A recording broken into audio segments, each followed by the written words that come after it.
ஒன்றும் இல்லாத போது திரளை பார்க்கிறவன் எவனோ அவன் திரளான நன்மைகளை தன் வாழ்க்கையில அறுக்க ஆரம்பிக்கிறான்.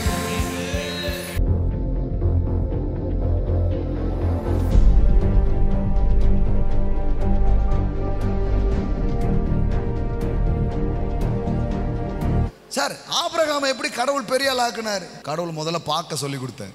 சரீரம் செத்து இருக்கு, கர்ப்பம் செத்து இருக்கு, வாக்குத்தத்தம் மட்டும்தான் உயிரோடு இருக்கு.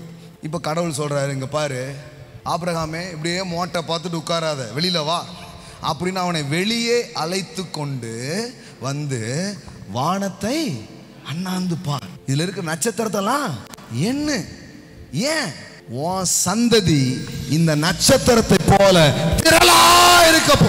சார், கடவுள் பார்க்க சொல்லி கொடுக்கிறார். சார், ஒரு பிள்ளை கூட இல்ல, ஆனா திரளை பார். ஒன்றும் இல்லாத போது திரளை பார்க்கிறவன் எவனோ அவன் திரளான நன்மைகளை தன் வாழ்க்கையில அறுக்க ஆரம்பிக்கிறான். இப்போ ₹1 கூட இல்ல சார், ஆனா கோடிகளை பாருன்ற. நான் சொல்றேன், கோடிகள் ஓடி வரும் உங்க கையில. Amen. Father God, I open that realm of supernatural finance. என் பிள்ளைகள் மேலே, என் சத்தத்தை கேட்கிற பிள்ளைகள் மேலே இயற்கைக்கு அப்பாற்பட்ட பண உலகத்தை நான் திறக்கிறேன். இயற்கைக்கு அப்பாற்பட்ட செல்வ உலகத்தை நான் திறக்கிறேன். ஒரு பிள்ளை கூட இல்ல, ஆனா கடவுள் வந்து சொல்றாரு பாருங்க, அவர் அவனை வெளியே அழைத்து நீ வானத்தை அண்ணாந்து பார், நட்சத்திரங்களை என்ன கூடுமானால் அவைகளை என்ன என்று சொல்லி பின்பு அவனை நோக்கி உன் சந்ததி இவ்வண்ணமாயிருக்கும். அப்போ புள்ள பிறக்கிறதுக்கு முன்னாடி பிறக்க போற புள்ளைய பார்க்க வைக்கிறாரு. ரகசியம், சீக்ரெட்ஸ். ஆமென்.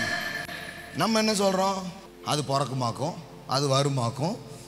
இல்ல இல்ல, பேரே வச்சிருங்கன்ற, ட்ரெஸ் எல்லாம் வாங்கிருங்கன்ற. இது புள்ள போறதுக்கு இதுக்கு மட்டும் இல்லை, ஐஸ்வர்யம் பிறக்கிறதும் இப்படித்தான், நல்ல தொழில்கள் பிறக்கிறதும் இப்படித்தான், வெற்றி பிறக்கிறதும் இப்படிதான். முன்னாடியே பார், உன்னையும் பார்க்காத உன் மனைவியையும் பார்க்காத. அப்போ என்ன பண்ணணும், 2 பேரும் சேர்ந்து என் வார்த்தையை பாருங்க. ஒருத்தர் பார்த்தீங்க உருப்படவே மாட்டீங்க. அதனால 2 பேரும் சேர்ந்து என்ன பண்ணுங்க, என் வார்த்தையை பாருங்க. இப்போ இருக்கிற சூழ்நிலைக்கு பார்க்காம இதை 2 பேரும் பார்த்தீங்கன்னா அப்புறமா 2 பேரை பார்க்கும்போது ரொம்ப நல்லா இருக்கும். அப்போ கடவுள் சொல்றாரு, நீ இப்பவுமே பார். நட்சத்திரம், இது நட்சத்திரம் இல்லப்பா, இது உனக்கு பிறக்க போற பிள்ளைகள். அப்போ இந்த ஸ்டார்ஸ் எல்லாம் மின்னும் போது ஆபிரகாமுக்கு என்ன தெரியுது தெரியுமா, எல்லாம் அப்பா அப்பா அப்பான்னு கூப்பிடுற மாதிரி தெரியுது. அது வெறும் ஸ்டார் இல்ல, இட்ஸ் a generations. அது ஒரு சந்ததியாக அவன் பார்க்கிறான். இல்லாததை இருக்கிறது போல் அழைக்கிற தேவன். ஆமென், ஆமென். 1000 கோடி இங்க தான் சார் இருக்குது. எவன் பார்க்கிறானோ அவன் கையில் அது வரப்போகுது. நல்ல நிலங்கள், நல்ல பதவிகள், நல்ல வாய்ப்புகள் இங்க சுத்திலும் தான் இருக்குது. பார்க்கிறவர்கள் அதை சுதந்தரிக்க போகிறார்கள். பார்க்கிற கண்கள் அதை எடுக்க போகிறது.